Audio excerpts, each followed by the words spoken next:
All right, man, peace. So, brothers, I caught a very interesting segment on the CBS Morning News pertaining to the alleged criminalization of young black females within the American educational system, aka the school system. And it appeared to me to once again be a two-dimensional assessment of a three-dimensional issue.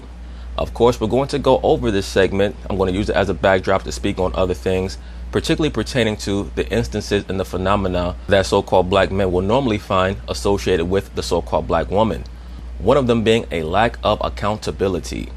Not just the so-called black woman, but all women, particularly in this Babylonian society that we live in, called America or Europe or certain westernized portions of the known world, have to deal with these issues with the modern day woman.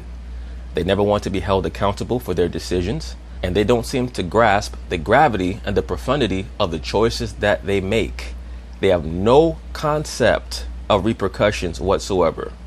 I'm saying all that because when you declare yourself as an independent sovereign entity, as the so-called black female has done today, when she loves to exalt herself and talk about how she's a strong black woman and she has black girl magic and black girls rock and I'm a queen, the black woman is God, things of that nature, how could you marvel when people look at you and hold you to a different standard that you yourself have established for yourself, and then have the nerve to look around and wonder why people are not eager to defend you or stand up for you when you boldly proclaim to your own man, I'm talking about the so-called black man, that you don't need him for anything whatsoever and that you can do it on your own. I try to explain this to brothers diligently in many videos. Right now, the so-called black woman is at a very, very pivotal point in her existence within this society where she's going to be forced to come to certain conclusions that are going to make or break her future when it comes to her association with the so-called black man. They're going to have to give up many of these tired notions about female independence. They love to describe themselves as creatures that can do everything on their own. What you're going to find, especially as the society starts to spiral down the drain, they're going to clamor for the support, for the assistance, and for the mentorship of so-called black men. And that's why the so-called black man has to be prepared to be able to teach and instruct the so-called black woman, because she don't really know what the hell's going on. She truly doesn't. And this is only the beginning. Am I saying that there is no racism in the public school system or in the educational system, and that the allegations from many modern quote-unquote black women that they're the victims of assault and that they're held to different standards from their Caucasian counterparts or females of other races, that is totally unfounded and not true? No, I'm not saying that. Of course there's validity to that. We live in a racial society. There is a caste system. But it also has to be stated without a shadow of a doubt that the so-called black woman's conduct has been reprehensible over the past 45 years since the introduction of the black feminist movement. It has been completely reprehensible and undefendable. And now their chickens are starting to come home to roost. More and more so-called black women are beginning to become more and more desperate. They're talking about how they have to go out and get self-defense training. They have to purchase firearms because sex trafficking is at an all-time high. Now let's put our thinking caps on for a second. I wonder why sex trafficking would be at an all-time high. What is the concept of sex trafficking? Basically female abduction and then forced servitude, forced prostitution. Of course, something like that would skyrocket in a time period where women are walking down the streets by themselves, unattended, unprotected, because they feel like they can handle all of their own business and they cannot. So that is just one example of how little the woman understands how there is a trickle-down effect. So when we see stories like this or watch segments like this, our job as so-called black men, especially brothers who are trying to grow in understanding and wisdom, is to make sure that we're paying attention and that we grasp how to inform the so-called black female, the few that actually have a good head on their shoulders, what the game plan is supposed to be. Because once again, I'm not trying to deny that they are the victims of scrutiny and racism within the school system, but they also tend to be the perpetrators of far more negative behavior than any other demographic. And everybody cannot be wrong. Even other black females talk about the attitude issues of the so-called black woman. So anyway, they're going to talk about it. I'm going to chime in. Startling research shows black girls are much more likely to be punished in school than white girls. Well, that's not a real stat. A real stat would be that black girls are being punished for the same infractions on a far higher scale than their Caucasian counterparts. That would be a real stat.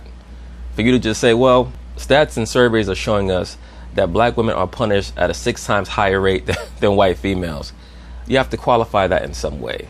What are the parameters? Are there crimes being committed? What is the baseline for the research?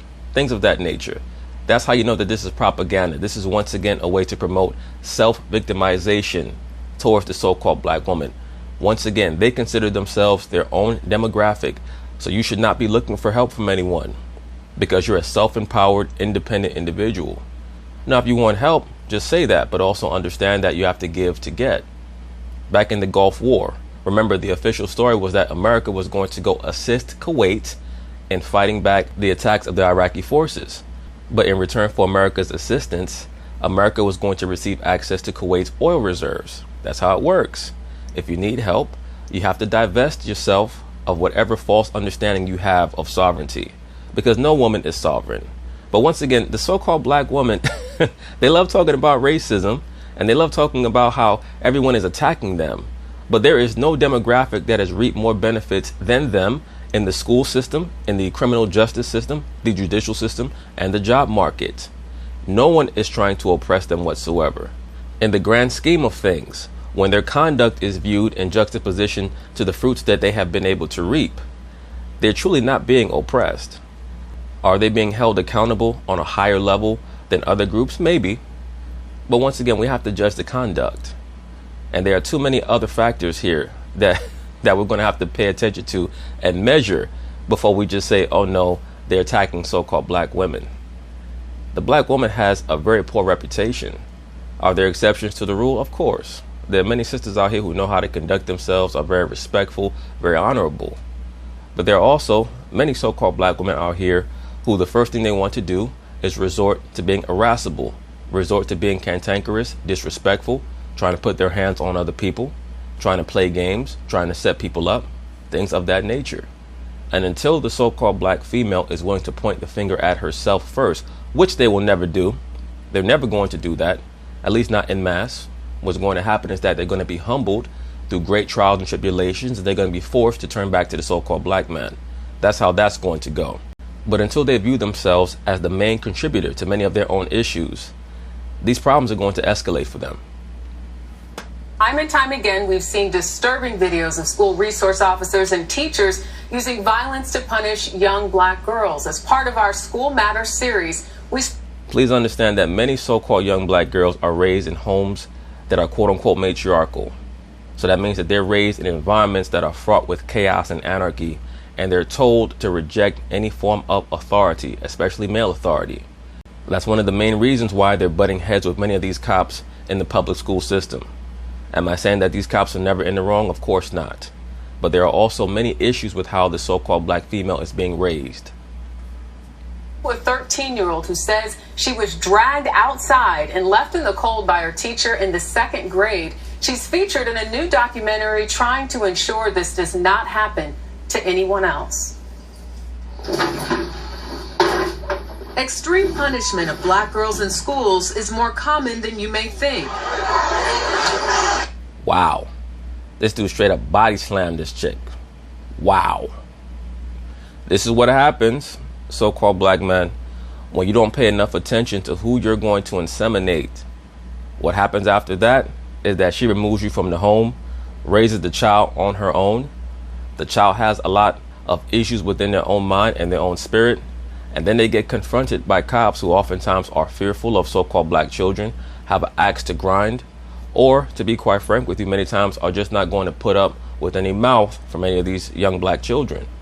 So it basically becomes a contest of mutually negative forces coming together in a clash. But there's no need for that. That's just nonsense. Whoever this officer is or was, he needs to be fired, reprimanded, and whoever he works for, they need to be sued. According to a 2017 study by the National Women's Law Center, black girls are more than 5 times more likely to be suspended than white girls. Right, but are they also not 5.5 times more likely to get caught up in a lot of crazy shit? Look, I'm not falling for the banana in the tailpipe bullshit. Notice they're never qualifying these stats. They're not saying that black girls are 5.5 times more likely to get suspended or to be forced to face reprimand for the same infraction that was accused of, that a white girl or an Arabic girl or a Hispanic girl was accused of. They're not saying that.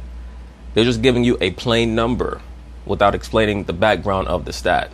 So that's how you know that even they understand that many times so-called black females are getting caught up in bullshit because they have an outlook problem. They have an attitude problem. They have issues with authority many times. And I don't necessarily blame them. I always go back to the source. The so-called black man has to accustom his children to being able to follow authority and grasping the importance of order and how it's going to assist them in their future life. If not, you're going to set your child up for failure because they're going to have entitlement issues. And when you have entitlement issues, that's going to lead to unnecessary conflict and confrontation, especially with people like police officers. And are 6 times more likely to be expelled. Me getting into big trouble. 13-year-old Samaya Dillard and her family are not surprised by those numbers. Samaya's story was featured in a new documentary called Push Out, the criminalization of black girls in schools. In your own words, what happened in the 2nd grade? I was basically bullied or felt bullied by my teacher. She said in 2nd grade, an argument with another student led to her teacher dragging Samaya outside. I'll say this about Miss Samaya Dillard. And of course, we're going to hear the story and how it transpired. Many times in these segments, they show photos of people smiling and looking happy and innocent and harmless. I hope that off camera, she's the same person that she depicts herself as on camera. Because we've all been in the school system, we've all seen how people can get, how cantankerous, how pugnacious they can become, and then try to depict themselves as the victim. And once again, as they describe the story, what the teacher did to her was certainly extra. There was no need for all that. But we also have to understand that we were not there to see exactly what was going on between her and the other student. Most likely she should have just been reprimanded, her parents should have just been called, and maybe she should have been left outside the classroom. But let's see what they have to say here. He then grabbed my chair that I was sitting in and dragged me across the room to the door and sat me outside. Let me rewind this back all the way so that we can get what she's saying with continuity. In your own words, what happened in the 2nd grade? I was basically bullied or felt bullied by my teacher. She said in 2nd grade, an argument with another student led to her teacher dragging Samaya outside. She then grabbed my chair that I was sitting in and dragged me across the room to the door and sat me outside. Outside? Yeah. Like outside in the cold? Yes. And this was the day before Christmas break. And then I think that this segment would have been far more professional if we could have heard from the teacher, and maybe she could have explained exactly what occurred and to what degree. By no means am I making an excuse for what she did. Once again, she should have shown a far higher level of discretion in how she's dealing with a child, a young child. You just cannot take a young child and leave them outside of a building. But we're just getting one version of what happened here. happens. I just decided to leave. Their story made the local news in Sacramento. A 2nd grade girl walked away from her Natoma school and no one knew where she was for more than 2 hours. You were near a freeway. In the documentary, you say everything could be easier if I just jumped. Yeah. Now, for a 7-year-old child to be contemplating suicide over an altercation in school, that seems to me to be someone who has issues at home, not issues in school. You thought about ending your life at the age of 7. Yes. I was feeling confused and helpless. Samaya's parents settled a lawsuit against the school and the teacher. The school district issued a statement saying, in part, "We hope that her story and the stories of others will help other districts as it continues to help us." What I truly hope is that her parents are doing a far better job of imbuing her with a sense of self and self-confidence so that she will not have those thoughts, because there's no way that a 7-year-old child should be thinking about throwing themselves onto a highway so that they can be run over by a car. There's no way in the world that a girl that young should be having those thoughts if her parents are handling their business at home. It's stories like Samaya's that pushed educator and author Monique W. Morris to raise awareness through the documentary. You really begin to pick up on the stories across the country. You start to recognize that this is actually a pattern of violence against black girls. What do you think is at the heart of the disparities that we see with young black girls? Lack of accountability by the so-called black woman, and also the fact that the so-called black man is not putting the Most High and the Son of the Most High first. So now what's happening in the household or in relationships between the so-called black man and black woman is that they're both fighting for supremacy when the Most High has already declared who is the head. After a while, the so-called black man gets worn down. He normally has never been instructed about life or about manhood. The liberal black female wins out. It makes her think that she can never be wrong.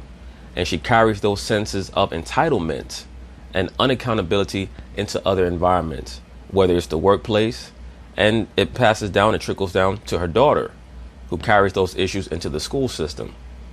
When you mix that with the latent racism that pervades many of these schools, it can form a combustible atmosphere. It can create a lot of combustibility. Girlhood and womanhood is constructed by these ideas in our society of them being hypersexual, of them being loud and angry. Let's understand something very quickly.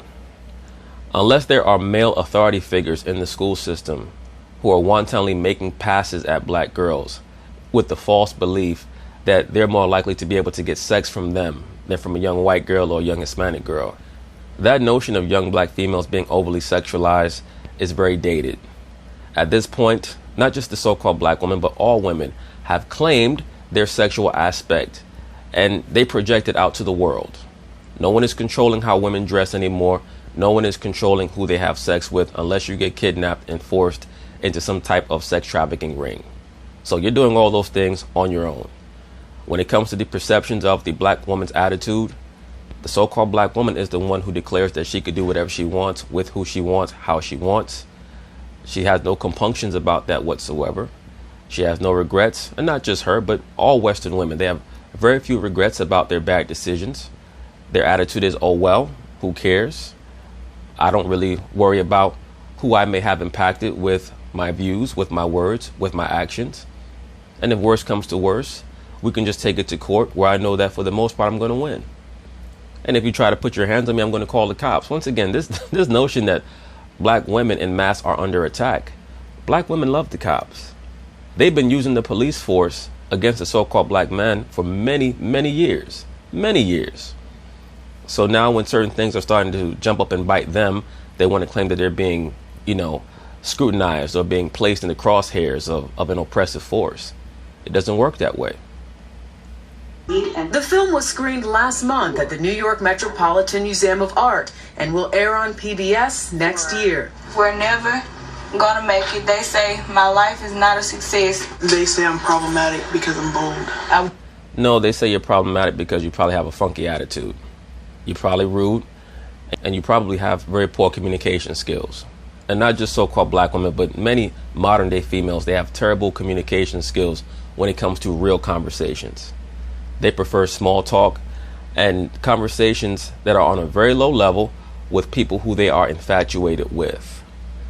But whenever they reach a point of contention with someone, many females, not just the so-called black women, but many females, period, they have a problem hashing out whatever problem they have or conundrum they're in with another person verbally and respectfully. They start to try to volley insults back and forth, get loud, with the understanding that they have the advantage because they can get loud with a person, and if that other person tries to lay hands on them, they can claim that they're being abused. People to walk away from this documentary understanding, number one, that our girls are not disposable. Of course not. The so-called black woman, the so-called black girl is not disposable whatsoever. She is indispensable. She's necessary. She is essential. But she has to be in her right fucking mind. And most of these females are not in their right minds whatsoever. And that's how you know that there has to be some type of mass traumatic event that's going to shock them into being in their right minds. Because the vast majority of them are being taught to worship themselves. And that is what is alienating them from everyone else. They're being taught to worship themselves, and they're being taught to worship being a quote-unquote black woman. And weak-minded men are not helping them. You're enabling them. It's like someone who keeps giving a drug addict drugs. When you tell the black woman that she is a god, or that she is a goddess, or a queen, all this other nonsense. Yes, your mother can be a queen to you. Your wife, you can call her a queen, sure. Your daughter, if that's what you choose to do, or call her a princess or whatever. But every random so-called black woman is a queen and a goddess and a god? Knock it off. And to really think about how we can shift our understanding of what constitutes a bad attitude or sassiness or combativeness. Mo Kennedy from the National Association of School Resource Officers acknowledges there is a problem. We're training officers to go into the school environment and to realize that implicit bias exists, even their own, and how to combat that. At the end of the day, a good SRO really should want to have positive impact on the lives of students. The reason why you have to have all of these police officers in these schools is because they almost have become a surrogate father figure. So many of these children are being raised in households without men. Once again, the woman is becoming impregnated and then trying to figure out a way to push the man out of her home, push the man out of her life, knowing that the state will act as some level of a sponsor for her. And if things go wrong, she can always blame the man that was pushed out. So now the state has tried to replace that male figure with the police force, especially in the school system. But because children are so accustomed to being the recipients of strong male energy, they try to fight back. And they're not going to win in a contest between themselves and a grown police officer. Psychologist Tiffany Munford Dent hopes to make that positive impact. School systems need to begin to identify prevention strategies and actually buy into them. Having worked, all of these people's assessments are always on a two-dimensional level. It never gets to the root of the problem. in juvenile correctional facilities, she now organizes in-school therapy sessions for girls outside of Cleveland, Ohio. And we also need to show Black and brown kids that we care about them being here, that the goal is not to push you out of the school system. This might be a very controversial assertion or observation, but due to the fact that there's no more gender roles in this society, little girls are not raised to be girls anymore. They're not raised to be wives and mothers. Young boys are not raised with an understanding of leadership. So now there's so much confusion, and it starts to come out. It starts to emanate from these children within the school system, because they were created to assume their role. They're no longer being taught their role. So it's going to lead to a lot of contention that certain people might not understand or grasp. But what the Most High made, man cannot change. You cannot alter what he created. So at the end of the day, when we're trying to focus on the issues of the quote-unquote young black girl, what is she being taught in the household? What is that? Is she being taught what she's supposed to grow up to want to be? No matter whatever else it is, the most important role that the woman is going to live out on the earth is as a wife and a mother, whether they want to accept that, understand that, believe that or not. All that other shit is just vanity. To repair the relationship between schools and Black communities. I fundamentally believe that schools need to be locations for healing so that they can be the locations for learning. Well, the home has to be the location for healing.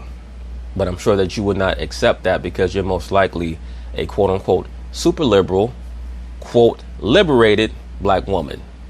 So you're part of the problem.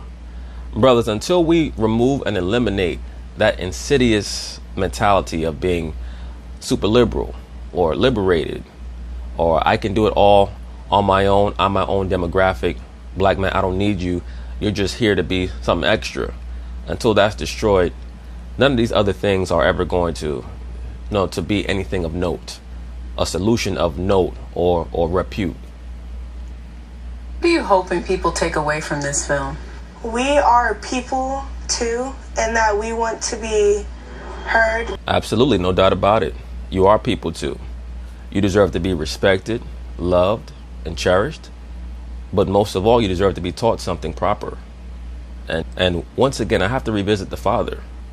How could you have a 7-year-old daughter who's contemplating suicide if you're on point and you're doing your job? You have to be very aware of what's going on in your children's lives. And, this is a community issue. This is a communal problem. A lot of these children are going to school to express the problems that they're having in their home life. So the school cannot necessarily be a therapy center. The home has to be where the child feels comfortable and safe. The school is going to take care of itself if all the children are functional. Because what's happening is that these children are coming from these toxic environments. And if you have one toxic child and then they're next to another toxic child, the toxicity is going to multiply exponentially. So you have one toxic child, then you have toxicity squared, then toxicity cubed, then toxicity to the 4th power, the 5th power, so on and so forth. Eventually your whole school is toxic. So how do you expect a police officer to deal with that? Those are loved and sacred. Moore said she has interviewed more than 150 girls, educators, and justice professionals, and visited more than 30 communities throughout her career doing this research. It started off with her book, and she really talks a lot about Black feminine identity and just how it has been constructed in a way that, you're not surprised that they're treated differently. Once again, that's another excuse that the super liberal Black female likes to use so that she can try to separate herself from her conduct and the repercussions of her conduct. Well, white people have a view of Black women and Black femininity. That's old. That's hackneyed. Let's move forward. You have to correct yourself. You're not going to correct yourself. And really, you're not capable of correcting yourself. The Black man has to reteach you. You have to be restarted from scratch, man. We have to go back to factory settings on the Black woman, brothers. That's how it's going to have to be. The so-called Black man is going to have to be the salvation for them.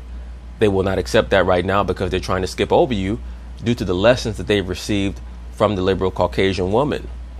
That being that you're a goddess, you're a god, things of that nature. So all those things are harming them. But anyway, peace.